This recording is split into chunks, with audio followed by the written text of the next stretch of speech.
Hi, I'm John Maxwell. When the top companies in the world are looking for trainers, speakers, and coaches, there's one name that stands above the rest, and that's Maxwell Leadership. Our certified team members have gotten proven results for companies all over the globe, and our reputation, I'm proud to say, is second to none. Some of our members have risen to the top of their profession, including the one you're going to meet today. I proudly introduce you to my friend Bob Fabian Zinka. Welcome to the Leadership and Success Podcast with your host, Coach BZ. If you need to develop into a better leader, this podcast is for you. If you want to achieve a greater level of success, this podcast is for you. His mentor, Dr. John C. Maxwell, said it best: everything rises and falls on leadership. We hope to inspire you today and provide you with an insight that has the potential to positively impact the trajectory of your life. Welcome to the Leadership and Success Podcast.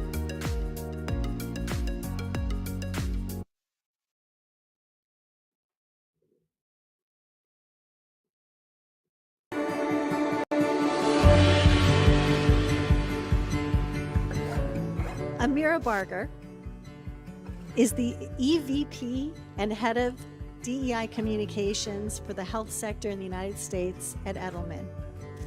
This is my favorite line of the whole night. She is known to say the quiet parts out loud on racial, health, and gender inequity. Was that my outside voice? I love that. Amira's fearless authenticity knows no bounds, and I'm super excited for you all to witness that tonight. Amira.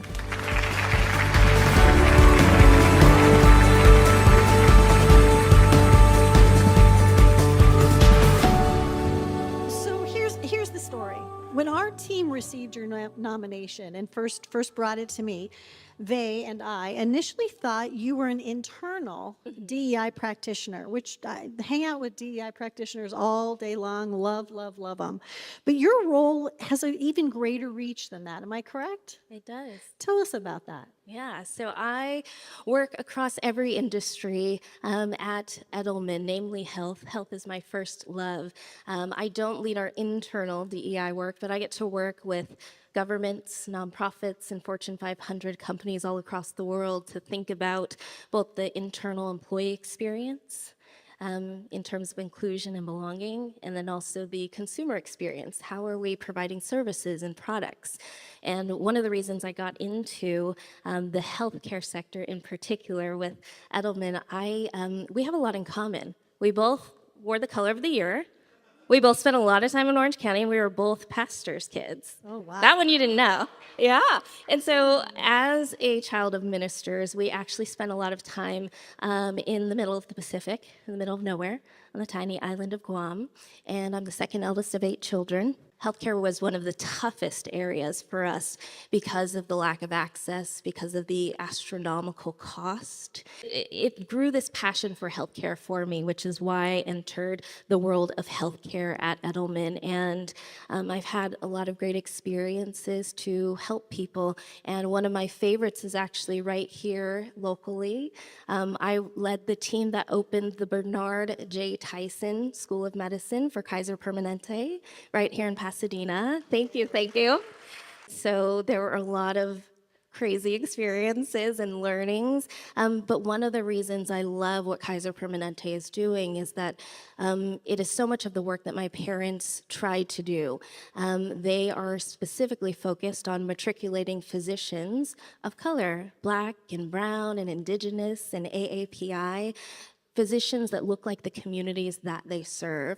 And I love that as a Black woman who has only just 2 years ago found a physician that looks like me. I know how difficult it can be, and less than 5% of US physicians are Black. And I don't know the numbers on Indigenous, Latinx, or AAPI, but better bet your bottom dollar they're abysmal as well. And so we need places like Kaiser Permanente to grow the next generation of physicians to make sure we all have access to healthcare. And that's what I get. All right, that was Professor Amira Barger, and we're going to have her in just a second. So, for the time being, let's do what we do here on the Leadership and Success podcast, as is our custom. We're going to have our moment of gratitude. That's where we just take a moment to be grateful for one thing each and every day. So, my question for you is, what are you grateful for today? All right. The way I like to do it, if you would put yourself in your happy place and close your eyes if you want, and take a deep breath and just think, what am I grateful for today? I think today I am grateful for the power of connection. One of my mentors told me that my network is my net worth. And I am so glad that I get to meet so many wonderful people across Silicon Valley and across our country and around the world. People who add value to me, but I try to add value back as well. So that's what I'm grateful for today. What are you grateful for? And type it in the comment. And if you have a question for my guest, please type it in the comment as well. And also let us know where you are coming from, what city, what state, and which country if outside of the United States of America. All right, let me introduce our guest really quickly. So today I think is going to be a transformative conversation with Professor Amira Barger, award-winning executive vice president at Edelman, author of the book that is now being published. You need to get a copy, The Price of Nice, right, by Berrett-Koehler Publishers. She's a professor, a board director, shaping the future of equity-centered leadership. So today we're going to be unpacking why niceness can become a comfort trap that prevents authentic change, how courageous communication can advance inclusion, justice, and impact, the 4 actions that move leaders from awareness to real transformation, and listen from Amira's journey across healthcare, academia, and global communication, how to lead with integrity, empathy, and data-driven design thinking. So, ladies and gentlemen, without any further ado, help me welcome Professor Amira Barger. Thank you. Thank you so much for. Okay, hold on. Here we go. All right. Professor Amira, how are you doing today? I'm doing well. It's Friday. It's sunny and beautiful out, and I'm here in conversation with you. Thank you for having me. Oh, this is so wonderful. Thank you so much for being with us today. I am so privileged and honored to have you here. And what is one thing that you are grateful for today? I love this question. It's such a good grounding moment. I am grateful for well-being and the outdoors. This last weekend, I just did a hike with my family here in the Bay Area, up to Mount Tamal Pass, and we ate pancakes at the West Point Inn. So you do a long hike, and then you get the reward of pancakes at the end of it. It was beautiful, and I'm just grateful for health and the ability to do that with the people that I love. Yeah, and talking about the weather, I know we had a little rain yesterday. I was very, very grateful for that. We don't get much rain in the Bay That's Area. right. That's wonderful. And what is something about you that most people may not know about? Oh, I would have said that I'm the second eldest of 8, but you just showed that wonderful video from 2024. So let me go with a different one. I also said that my parents were pastors. I think one thing that's interesting that's more about my family than me is almost everyone in my family is a black belt, except for me. Wow. In, because I wanted to be a gymnast and an ice skater back in the wow. 90s, and so I was like, "Oh, I'm not gonna practice martial arts, but I might pick it up now in my adult life." It's something I've been thinking Wow. about and I'd like to try on for size. That is something. And is that in karate? Which martial Oh, art? in Taekwondo and Kembo. Wow, that is impressive. Very, very impressive. Can you tell us a little bit about your leadership journey, how you got to be where you are today? I will take it back to the very beginning because I think so much of our childhoods shape who we are and how we lead. I grew Mhm. up, I mentioned in that video you just showed, as a child of ministers. And that has really shaped some of the way that I lead and how I show up in the world today. And so, as a child who grew up in a very small place, and a child of ministers who tried to help people with not just their faith journey, but the everyday needs, including health. Health was the hardest, and so I always knew I wanted to find a way to be part of a solution to get people Mhm. the healthcare that they needed, because I believe that it's a right that everyone should have access to. And so I thought I was going to be a physician for many years. In fact, I spent most of my undergraduate career through my junior year as a pre-med student.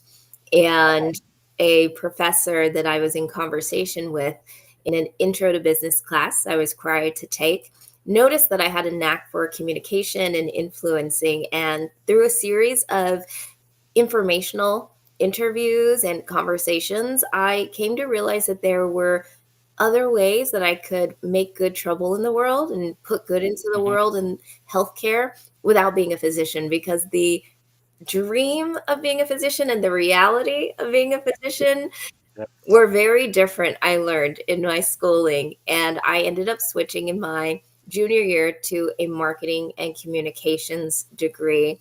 And those last Wow. 2 years of college were very busy because I was not only taking classes at my 4 year university, junior college, so I could grad time. I didn't want to spend more than 4 years in college. And I launched from there into the world of nonprofit organizations. I was actually a professional communicator and fundraiser in the world of nonprofits and public health for over a decade before I came back into the world of corporate America, where I spend my time now.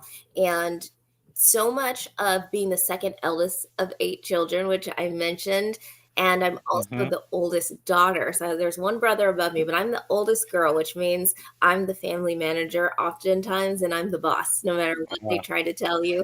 And that definitely shaped me as a leader of, caring for the people entrusted to me and leading in a Wow. way that I'm modeling the behaviors and in some ways giving people permission to practice what they need and to show up how they need to in the world as well. Wow, that is really, really powerful. I guess we both were pre-med in Oh, college. I love My that. I original didn't know that about you. goal was to be a medical doctor as well. Actually, I almost got a PhD in microbiology, Ooh, but I guess I'm what you would call the ADA, right? All but ABD, all but yes, the all but dissertation. dissertation. But anyway, anyway, what is more? And also in my family, I was the oldest. I had a younger sister and a younger brother. I always felt Mm, that responsibility of no, helping raise them with my parents. I guess so. I guess I was a leader since I was a little kid. At least I felt that responsibility. yeah. Anyway, wow, that is really fascinating. Now, in your book, The Price of Nice, that is such a bold, bold, big title.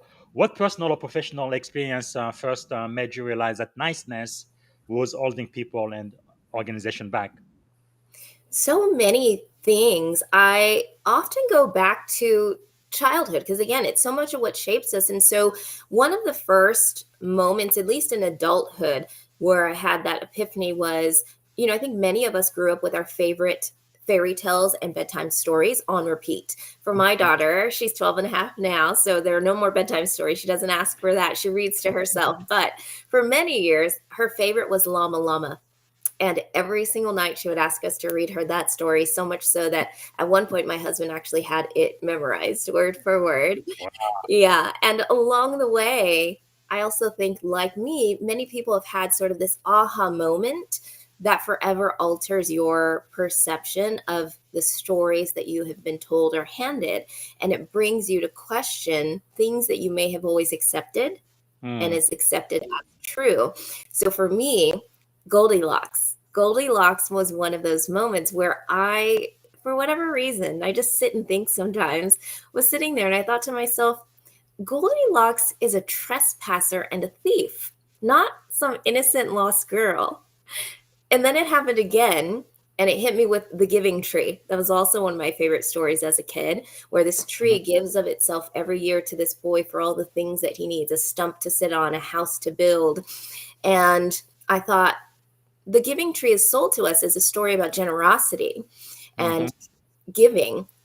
It was actually a masterclass in toxic relationships and self-sacrifice. That's what I thought to myself. And so these stories that have shaped how we understand the world, and they continue to until we step back and think to question them. And that's exactly what I wrote an entire book about, is to help people to consider the world beyond what we've been conditioned to accept. Wow, that is very powerful. Being a great communicator, I guess storytelling is extremely powerful in the way we have our belief, and we kind of filter out everything that we come in contact with. So, in your book, you do challenge all of us, challenge the beliefs that comfort equals civility. So, how can leaders learn to embrace discomfort as a pathway to growth rather than a threat? Practice it in micro actions along the way. I often tell people when I'm talking about the progress that we need and practicing nice versus nerve, and nerve is the antithesis of nice, not mean, which is what people think. I didn't write a whole book to ask people to be mean. The antithesis of nice is nerve. And when you're practicing nerve, I often, liken it for people to a muscle. And like any muscle, you have to use it or lose it. If you don't, it will atrophy. So you have to go outside, you have to go to the gym, you have to move your limbs for those muscles to be engaged and warmed up and to help you get stronger over time. And so sometimes I practice nerve at a 1 on the dial. Sometimes it's a 10 on the dial, depending. And that dependency is context, who I'm in community with, who I'm sitting across from. Am I in a place or an institution that is safe for me to practice nerve and to speak up? And I want people to take micro actions. The change I'm asking for isn't always, rebellion and throwing the tea into the bay or turning over tables. Sometimes that's the change we need. Sometimes that's the kind of nerve we need. And other times it's the micro actions of, in a meeting, force yourself for the next 3 meetings you have to ask one more question. Ask one more question that elicits greater conversation, thinking, or consideration. The next time you hear someone interrupted in the meeting, back them up and say, actually, I was really interested in what Bob was saying. Bob, can you go back and explain more of what you meant? Powerful. The next time someone says the quiet part out loud or the uncomfortable thing, instead of pulling them aside in the bathroom saying, I love what you said, I had the same question, I agree. Say it in the room. Wow. You know what? I agree with what Amira just said, and here's why, and I'd like to back her up. Those are micro actions, small behavior shifts that we can each make. That is practicing nerve or courage. It's moving beyond comfort for the change that we need, for the progress that we need in conversation, in our workplaces, in relationships. So think of it that way. Every micro action you take builds momentum, and it gives other people a model for the behavior. And in some ways, it gives other people permission to do the same next time. Wow, that is very, very powerful. And in my own experience, I've definitely seen it with people of color and women most of the time, where they don't want to speak. They just stay quiet, and then, but they never really say it in the room, like you just said. That's very, very powerful. And affirming. Now, as a DEI strategist, that's no diversity, equity, and inclusion. I guess it's becoming a four-letter word these days. But you are an executive leader. What do you see as the most persistent misconception organizations still have about diversity work? Oh, that's a really good question. The most persistent.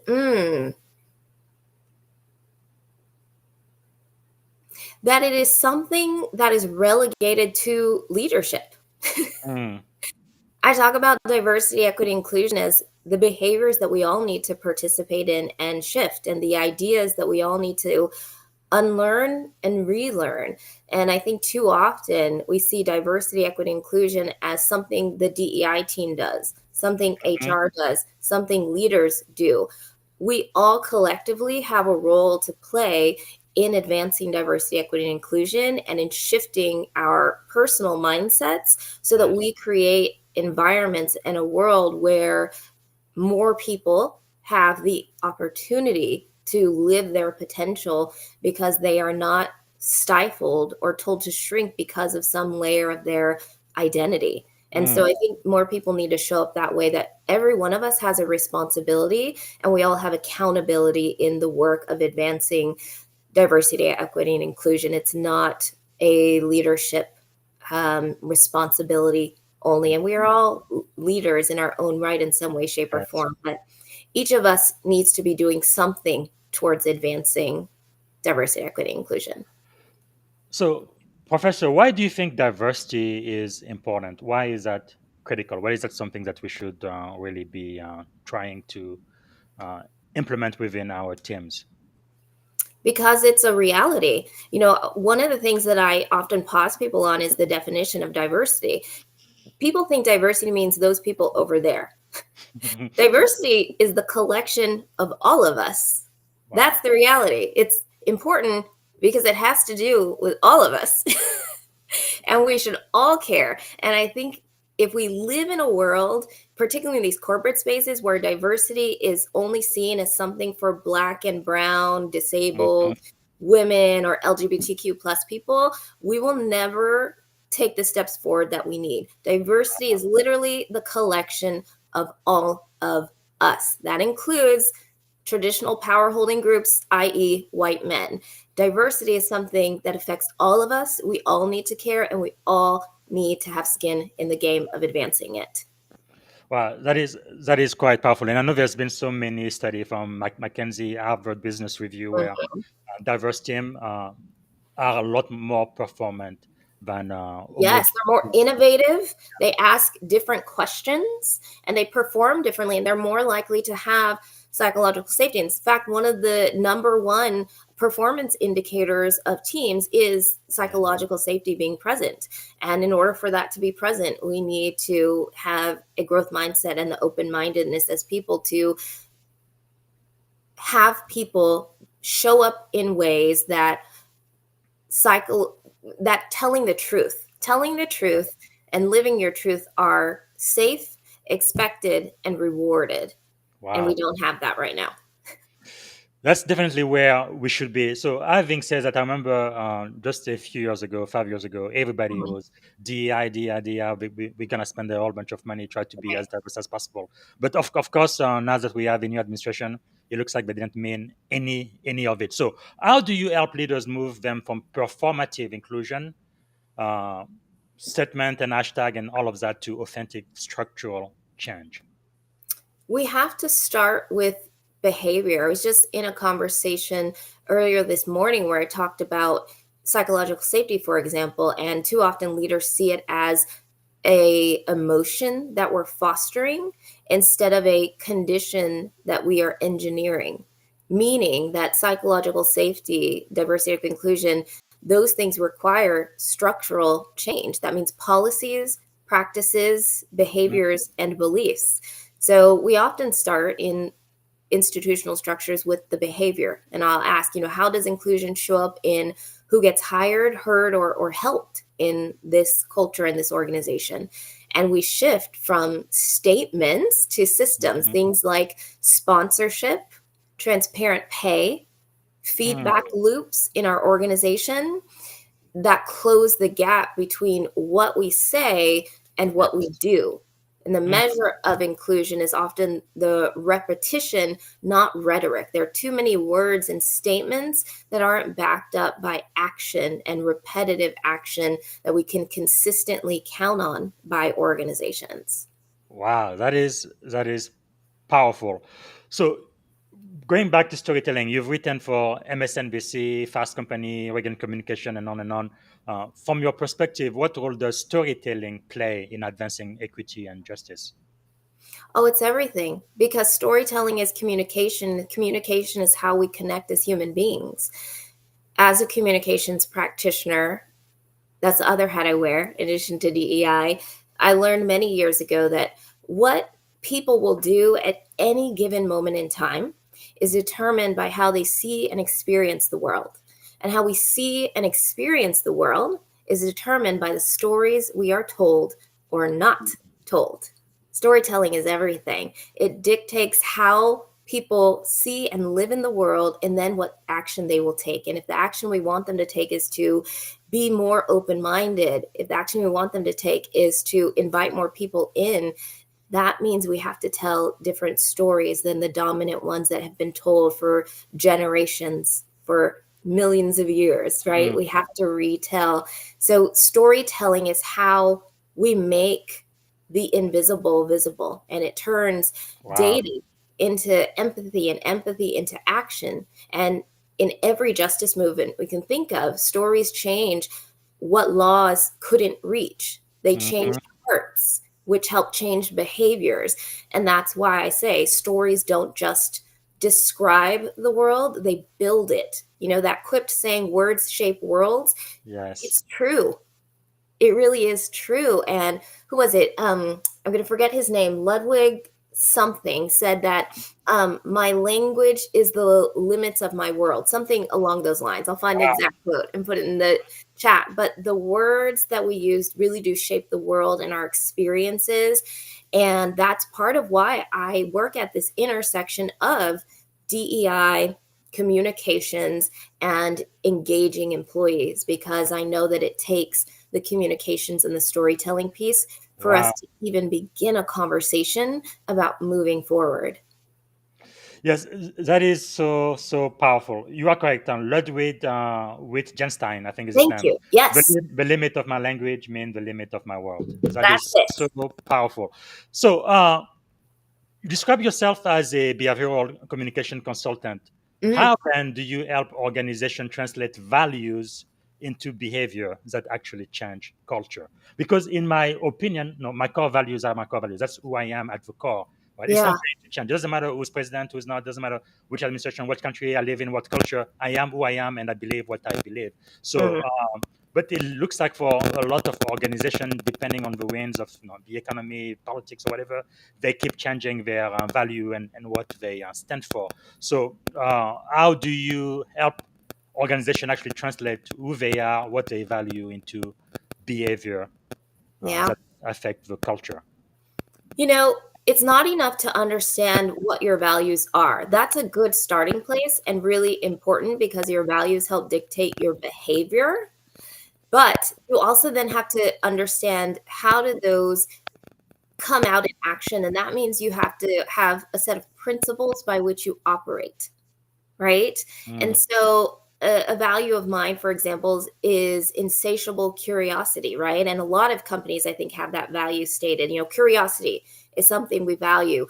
What does that look like in behavior? And so a principle we might have in practice as a company is that, like I said earlier, in every meeting, our culture is that we ask one more question. We don't leave the meeting until we ask one more hard question. That could be a principle and an action for how you live that value. So understand your values, certainly, but how are you going to act on your values is the piece that so many, both individuals and institutions, miss. They don't have a set of operating principles for how they move through the world. And it can be simple things. Like I teach my child, we leave people and places better than we found them. You leave a restaurant, you fold your napkin, you push your chair in, you put your forks on the plate. That's a principle. That's how we as a family move through the world, right? And that taps into the values that we hold. But there are behaviors that we're shaping that dictate how we move through the world. I have a code for how I live, a code.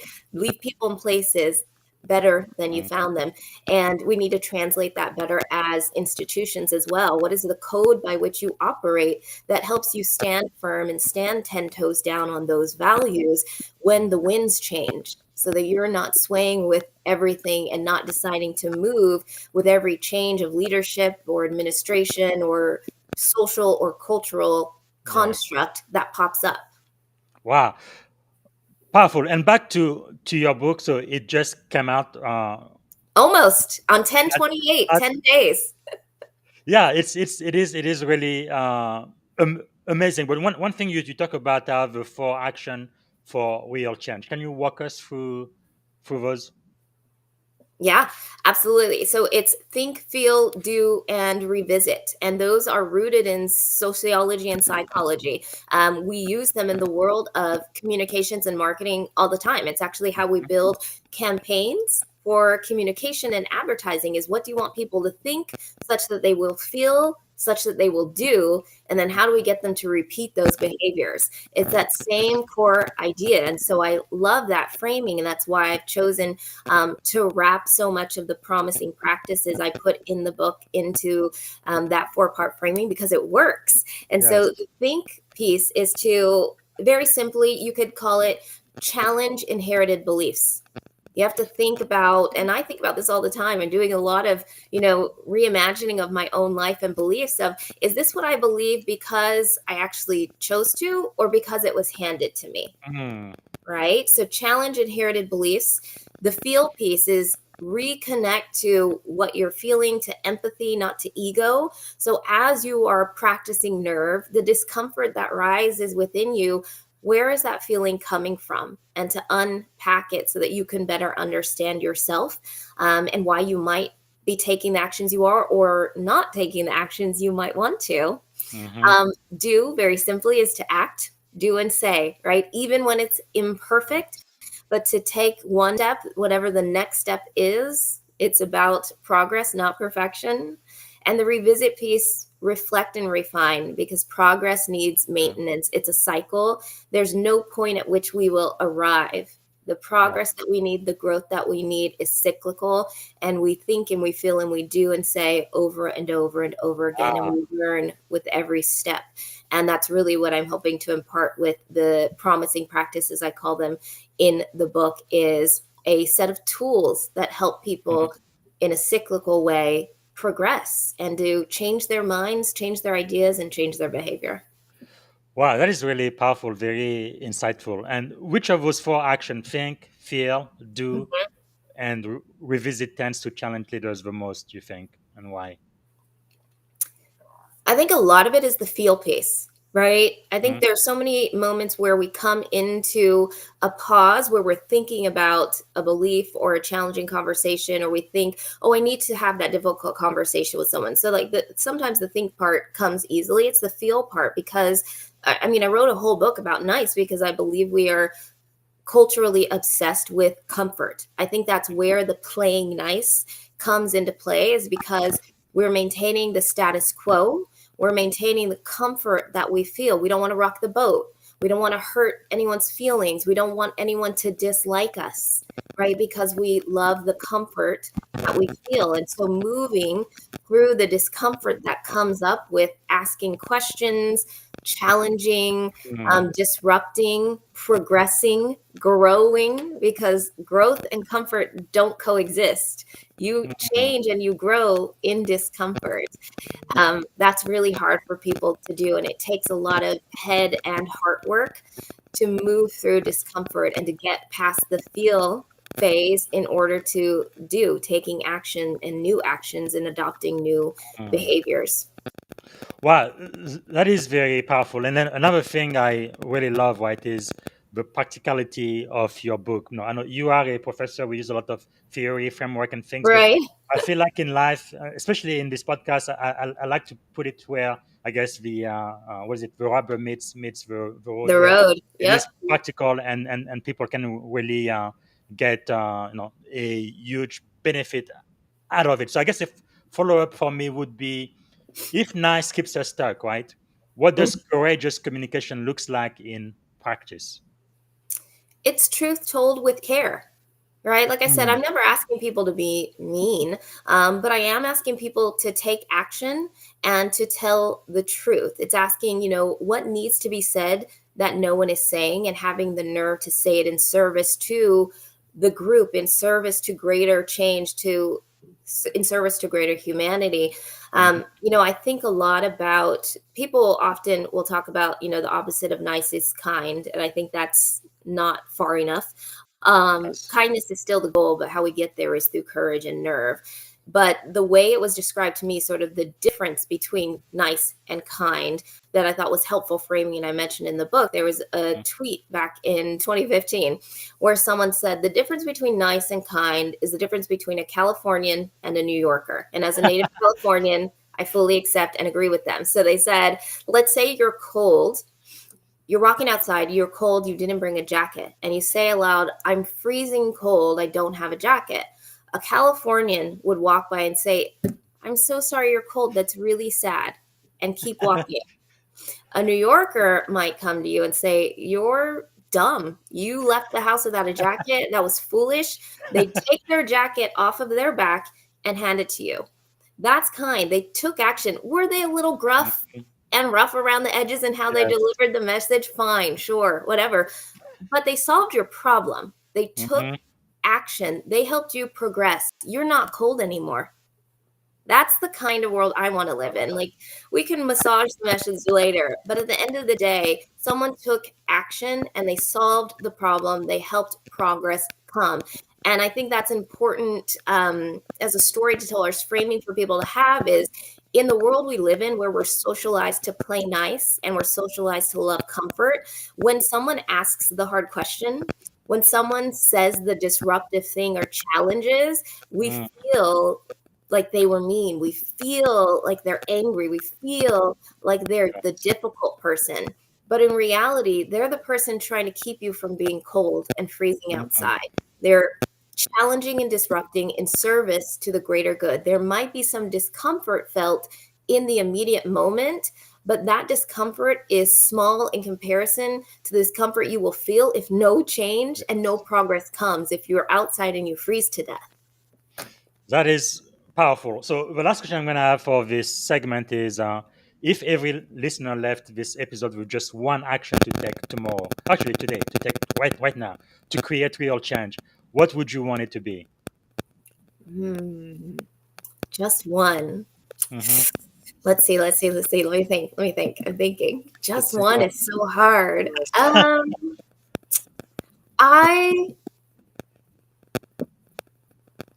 Because there are so many good ones. Yeah, okay. Let's say two. Two. I would say ask more questions. I think that's really important. I love people who question everything. I think we should all be questioning everything all the time. That's how I even came to a place of questioning, is Goldilocks really the innocent party here? She did break in and steal their food and then tried to blame them and point the finger. It's because I was asking questions. I was in a space of inquisition. So ask more questions is important. Question everything. And then the second thing I would say is, don't do this work alone. It's so helpful to be in community with people. Like we started at the top of the call, why is diversity important? Having people who can reflect back what they hear you saying, or ask you different questions, or give you a different perspective is important. So do the work of trying to progress with someone. I do it with the therapist and with the friends in my life. Whatever structure you choose, if it's your people in your life, a community group, a coach, a therapist, you name it, don't do this work alone. You need to be in community and conversation with others who can offer perspective and offer questions that get you thinking about things in a more expansive way. That is powerful. So now, for the second segment of the show, what do you think is the most important lesson you've ever learned? Ever? Wow. No one's ever asked me that question. Good. Or one of the maybe the greatest lesson you have learned so Yeah. Well, I think it's that everything is constructed. And I think that's important because, and it takes me back to the book, how I write about how nice is a social construct. And what is a social construct? Yes. It's literally a made up rule. Think about borders. What are borders? Imaginary lines we drew in the Yes. ground. Time. What is time? Money. What is money? Race. These are all made up rules. They're not inherently or empirically true. We Mm-hmm. made them up and we collectively agreed to them as the rules that we live by. And if something can be constructed, it can also be deconstructed, which is why I wrote a whole book about nice, because we need to deconstruct it. Yes. And that's what I've been doing the last 20 years, from deconstructing my obsession with being the nice girl to my faith, even to my beliefs about justice and the world and the workplace. If something can be constructed, it can be deconstructed. And those micro actions that I'm taking and hopefully giving others the blueprint for and the permission for, they build the momentum that we need to deconstruct and to build something greater, because I don't believe the world that we have today is the one that many of us want. And I don't think it's the best version we have. And if we need to reimagine the world, it means people need to be in the headspace to understand that we can deconstruct and then reconstruct something new. That is very powerful, definitely, and give the people back their agency. And because Yeah. sometimes in life you kind of feel like you are overwhelmed, there's nothing you can do. And so, having said that, then what do you think is the greatest leadership advice you have received so far?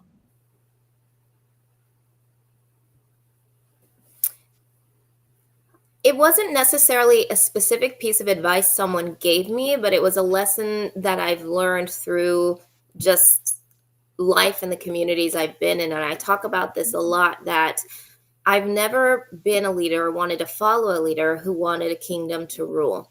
I've Mm. always wanted a foundation to build on and a future to build towards. And so Wow. I talk a lot about I don't need subjects to rule. And that's weird behavior to me. And I think a lot of leaders move through the world that way. Yes. It is my role as a leader to lay one brick in the foundation, maybe 3 bricks, Hmm. but everyone has a responsibility to lay a brick. We are all bricklayers. Yes. My brick looks different than your brick, than the next person's brick, but we all get to participate in building this thing together. And so I don't follow or subscribe to leaders who are looking for a kingdom to rule and subjects to oversee. I Hmm. look for leaders who are building towards something and looking for Yes. others to build alongside them. That is very, very powerful. Really, the essence of servant leadership. And I Yeah. really love the way you do storytelling with imaging. It really brings it home. It helps me. I'm a visual Yes, thinker. I need to see that's it powerful. in Hmm. things that I understand. So whenever I can paint a picture, I try to. That is quite powerful. So, what do you think, with all of the accolades you've had, what do you think is the secret of your success? Oh, I think it's important to be honest and say sometimes it's a little bit of luck. I don't think enough people talk about that. Like, oh, I did this and all these things. Yeah, there are things I did and actions I took, but also it's a little bit of luck and timing in the universe and privilege. So that's part of it. The secret to success, I think, has always been community. I've never gotten somewhere on my own. It was someone Mm. saying my name in the room, or just someone being the shoulder to cry on during a hard period in career. It was someone referring me, someone giving me an idea, or a prompt, or asking me a question that made me think differently. It's always going back to community for me. Is Wow. that that's the point of all of this? Is, we live this life with other humans, Yeah. and we each pour into one another, and it's about the mutuality and the reciprocity that comes with building relationships with people. Mm. I have something to give and you have something to give. We both have skin in the game. And I think that's really important to remember. So it's been not going it alone ever. That is quite powerful. So, as a leader, what are you learning right now? Ooh, it's not lonely at the top. And if it is, I would posit that you're doing it wrong. I think it's such a typical thing to say, especially in corporate America, that, oh, it's lonely at the top. And there's a lot of waxing poetic about how, as a leader, it's so lonely and no one understands. And I can't bring people in because, I have to do this on my own. And, people don't understand the hard decisions I have to make. And I don't accept that. I don't. I think if it's lonely at the top, you are doing it incorrectly. Wow. I really believe that because I have never found that to be true. Are there hard moments? Yes, but there is relationship in and with people. That's something that I'm still working through the entirety of my thoughts around it. But so far, where I've gotten is I don't accept that it's lonely at the top. And I think a lot of people must be doing it wrong. Very, very insightful. I know one of the biggest, most challenging job I've ever had was becoming a commanding officer in the U.S. Navy. Mm, You are really at the apex of your career, and you are the last person who makes the buck stops with you. right. Basically, it is such a huge responsibility. Yeah, at time, I guess depending on how you view things, you may think, man, I am so lonely. I am the only one here, and I have to make the last decision. But the truth is, you do have a team. You have an executive officer, Right. department head, senior leadership that you can reach out to, and then together come up Mhm. with, because you don't have all of the answers, right? Any leader who says they have all of Right. the answers, they are lying, right? Like you say, it takes a They are community, lying. doesn't it? Yeah, and I think it's the reason why it comes up for me is because we live, again, social constructs, we live in a corporate space where so much is about hierarchy. And I think that's why I refuse to accept it is if you see yourself as the top of the hierarchy, of course it's going to be lonely. That's not how I Yes. view leadership. Like I say to my people, no one works for me. That's weird Mhm. language to me. We are partners in everything that we do, despite Yes. my title and the position. It's not about the Mm. hierarchy. It's about the mutuality of we all have something to pour into this. As a leader, it's my job to ask different questions to resource you with what you need to be Mm. great. And so it's the hierarchy and the power differential piece for me that has me saying, I don't accept that it's lonely at the top. It must be that you're doing it wrong. That is powerful. Definitely a better way to look at it. So we know about all of your successes, but how has failure shaped your life? I like to show this look on I have. This side says success, this other side says failure. Oh, I So love two that. sides of the same coin. Can you tell us about how failure has impacted you? It makes lessons really durable. Let me tell Mhm. you, when you have an experience, it's something that you don't forget. And I think a story is the best way to tell it. And so, one way that I failed is in workspaces, there are these things that we colloquially call sacred cows. A less insensitive way to say it would be darling systems, Mhm. right? And in one organization that I worked at, we had a sacred cow, and it was our CEO, Marty, we will call him. And, those sacred cows are the rules, habits, leaders, the things that you don't touch or change. You don't Mhm. challenge them. They're so sacred that this is how we've always done it. This is how it has to be. And this CEO was that. He was considered this visionary in the community, but within our organization, he would not accept feedback or critique. And he Mm. really bristled at that. And he only surrounded himself with yes people.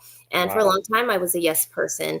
And our executive team and our board of directors, one way that we failed was that we never challenged his behavior. We would talk about it and talk about him, but we never directly addressed it. Even our board, who had the actual power and the most Mm. power, they were certainly of the same mind that me and the other executives were about his behavior, but they never took any action or did anything. And I, so I wonder if they were trying to be nice. My goodness. they were. Exactly. And that's my point is we failed. That's why I wrote a whole book about it, because I've failed enough times that these lessons are now durable. Mhm. And we had this big meeting coming up, and we were going to Capitol Hill in DC to sit down with Congress people to try and secure $9 million for a project we were doing. And so we're in the room, and our CEO finishes our pitch, and he says, we're sitting across from Congresswoman Jackie Spear, who's our rep here out in San Francisco. And he says to her at the end of the pitch, well, Jackie, I don't know, maybe I'm just sipping my own Kool-Aid. And here's the thing. Congresswoman Spear was an aide to her congressperson way back when in the 70s. And that little phrase has to do with the Jonestown Massacre. That was 900 people. There was a mass unaliving and a cyanide-laced beverage. And so Jackie looks at him, Congresswoman Spear, and she says, "You really shouldn't say that to me. And by the way, it was Flavor-Aid, not Kool-Aid." So the one person in the world that you shouldn't say that phrase to, which a lot of people don't know the origins of that phrase, he said that phrase to the one person you shouldn't say it to. Wow. And it cost us. It cost us an embarrassment in that moment in relationship. She was cheeky about it because I think she's heard it enough that she was as kind as one can be about it, but also still firm and like, really? Did you really just say that to me? Yeah. And so that's the cost of playing nice, I think. And that's where I failed for so much of my career. Hence that now I wrote a whole book about it, is I played nice for a really long time. And I valued the comfort that I had come to know as opposed to the discomfort of rocking the boat, asking questions or pushing back or aligning with people who could push back. And in this instance, it could have been our board of directors. We could have made a plan, you know, and set things right in terms of the CEO and his behavior. And that was just one small iota of his behavior. Wow. And so failure has shaped me in that those lessons become so durable. And I try as best I can to fail forward, just meaning take the failure as it's happened and determine what can you learn from it and what were the patterns that led to it, right? Yes. So that's the thing I can control is, and I still journal a lot. And part of the journaling process for me is about rooting out those behaviors of how did this situation, this failure that I'm now sitting in, how did this come to be? What were the patterns of behavior that led to it? And how can I move differently the next time around? Really, really powerful. Thank you so much. So now I'm going to ask you about some people that you know that we should know, some of your mentors or thought leaders. I believe you mentioned this one. What should we follow her?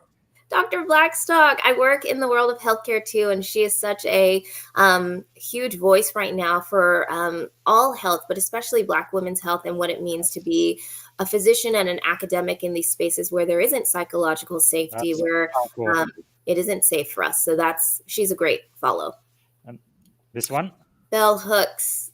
So many gems through her books and her life as she lived, an activist, a thinker. And she gave me one of the most powerful lessons I give to my daughter, which is that it's not that people don't see your power. It's that they see it and they don't want it to exist. And that's part of why they try to silence you and stamp you out, because they Say see that one more time, please. One more time. That's very powerful. It's not that people don't see your power. It's that they do and they don't want it to exist. Wow. Love her. That is really something. Yeah. Charles Duhigg. Yes, he wrote a great book. It's on the image. They're super communicators. And one of the framings in the book that I love is that we're often in one of three kinds of conversations: a practical, a emotional, or a social conversation. Yeah. And if you understand that, it can help you reframe how you're in conversation and community with people. If someone is seeking empathy in an emotional conversation, maybe don't jump into the practical of solutions and the task list of things they need to do. So that's a great read.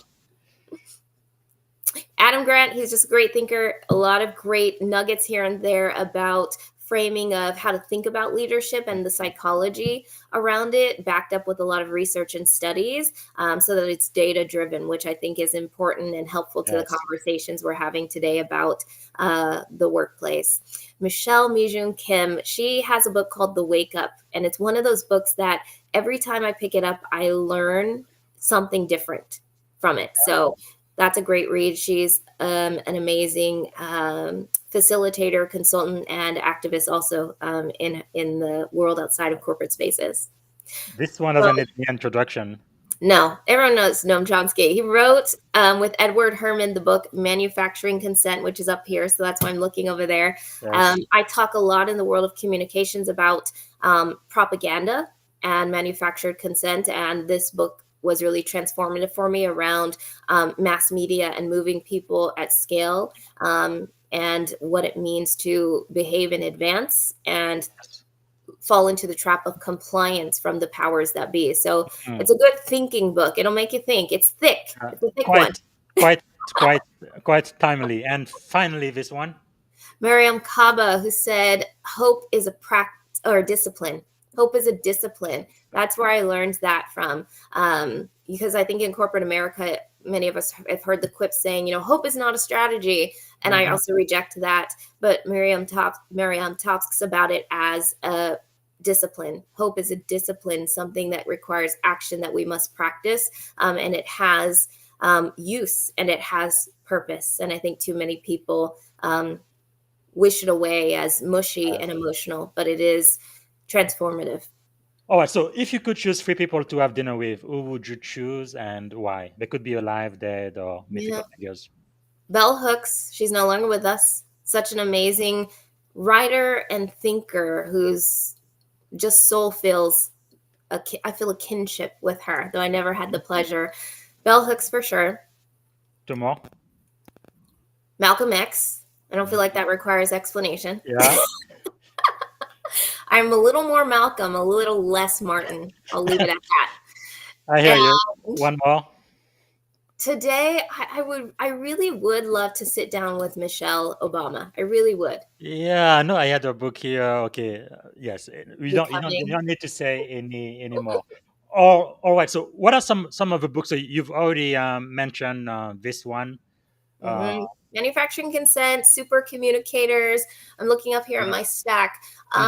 There's one called Made to Stick. It's something that a lot of marketers and communicators have read, but it's about how messages are made to stick. Resmaa Menakem's, yes, My Grandmother's Hands. That's where I learned about the difference between clean pain and dirty pain, which has a lot to do with this idea of comfort and discomfort and how we move through the world. So definitely pick that one up. The Moth podcast and YouTube page, storytelling. I talked about storytelling. It's a storytelling podcast. Oftentimes they will go around the country and people have like 5 minutes to tell a story based on a theme. The theme could be growing, childhood, lessons learned, and hearing people from all walks of life, the stories that they tell. I learn so much. And when I'm in a thinking mode, it's just something that I put on in the background. So The Moth is great. A million different TED Talks. There's one of my favorites is the danger of a single story. Everyone should go look up that TED Talk and listen to it. Definitely would. And of course, we want everybody to purchase the book. Please do. Nice. Price of Nice. I finally got the physical copies. Yeah, that's wonderful. Okay. We only have about 5 minutes left, so let's take this plan down. Let me see. Okay, let me ask you quickly. If you had one and only one day to live, what would you have liked your final contribution to be? Oh. Trying to think of how PC to keep it. If it were right here, right now, today, I would say there are quite a few systems I would burn to the ground very happily. Very good. And what is one problem you would like to solve when you wake up in the morning? Ooh, that's such a good question. I'm going to keep it simple because it is actually how I live my life. It's less a problem and more, who can I bring joy to today, quite honestly, is with every human that I interact with, I want to leave them better than I found them. That's really, truly how I try to wake up every day. Yes. Wow. Powerful. Okay, we are coming to the end. So the question I'm going to ask you is, how can we add value back to you? Thank you so much for your time and giving us so much wisdom and insight today. Of course. Really appreciate it. Please buy my book. It's my book, baby. And I've spent, the last year writing it. And I really believe it is, my love letter to those truth tellers and change makers, or those who want to be. And that's what I would love for people to do, is to read the book and be in conversation with me about it. That would be the most beautiful gift you could give me right now, is to go get a copy of The Price of Nice. Absolutely. I highly recommend it. And they can connect with you on LinkedIn. Yes, Amira please. Barger, and you also have pretty active on TikTok as well, right? Yes, very. Fantastic. Okay, all right. So, is there a question I should have asked you that I haven't asked yet? We have about a couple minutes left. Yes. Is there another question I should have asked? Say, what's the price of silence, right? Because I Hmm. wrote the whole Yes. book about the price of nice because I think people need to truth tell more. And if you shrink and you stay silent, what is the price of that? And for me, I really think it is, and it might feel grand to some people, but it is a tax on humanity, your Mhm. humanity and all of our humanity, because silence is expensive. It costs trust, it costs innovation, it costs your sense of self and belonging. And the Yes. world doesn't get to realize the world doesn't get the opportunity to realize your potential when you shrink Mhm. and stay silent. Powerful. All right. So, if you could go back and give a piece of advice to your 17-year-old self standing at the edge of this incredible career you've had, what would you say to 17-year-old Amira? Is the same thing I say to my daughter every morning. She's 12 and a half. And every morning, the mantra I leave her with is I love you, have a good day, and don't do anything I wouldn't do, which isn't much. And the I reason love it. I grew up in a very sheltered bubble. As a pastor's kid, that was a part of it, part of my conditioning. But I also grew up in a very small place that was 30 miles long, 8 miles wide. And in my socialization as a child, I was taught to fear people that weren't like me and ideas that were outside of my parents' set of beliefs. And I don't want my daughter to carry that. I've since expanded my world, and the things and people I was once taught to fear are the most beautiful things and people I've ever known and experienced. And Wow. so I want her to be brave. It's permission to her to try, to Yes. fail forward, to ask more questions, and to make her own mistakes and know that her community will be there to catch her. So don't do anything I wouldn't do, which really isn't much. That is powerful. I love it. Okay, we are going to end. This is going to be really really fast. Um, one word that defines great leadership is one word. Oh, one word that defines great leadership. Mhm. Ooh, community. Okay, morning routine or practice that keeps you grounded. Oh, coffee. I've got it right here. The ritual of coffee. A good book or quote that changed your life. Manufacturing Consent book changed my life. That is powerful. And who inspires you most today? My daughter, Audrey, truthfully, Fantastic. So finish your sentence. Leadership is transformative. okay. What did you want to be when you were a kid? A pediatric oncologist. Okay, that's not what you're doing right now, but at least you were pre-med, right? So Right. And I'm still in right. healthcare in some way. I'm doing That's true. communications, so I get to help them. That is wonderful. So, what are three adjectives describing you as a kid? Oh, as a kid, Yeah. defiant, Two more. divergent, Mm-hmm. One more. mouthy. Okay. As an adult. As an adult, the same. Okay. Very good. Very good. Few people keep exactly the same, so I'm that is great. consistent, if nothing Quite else. quite consistent. Okay. Very last question, then. What is one word that represents our shared experience in this podcast today? One word. Ah, joy. Okay, yeah, I think I'm just grateful. I'm so grateful that you are here, Professor Amira Barger. Thank you so much for being here and teaching us today.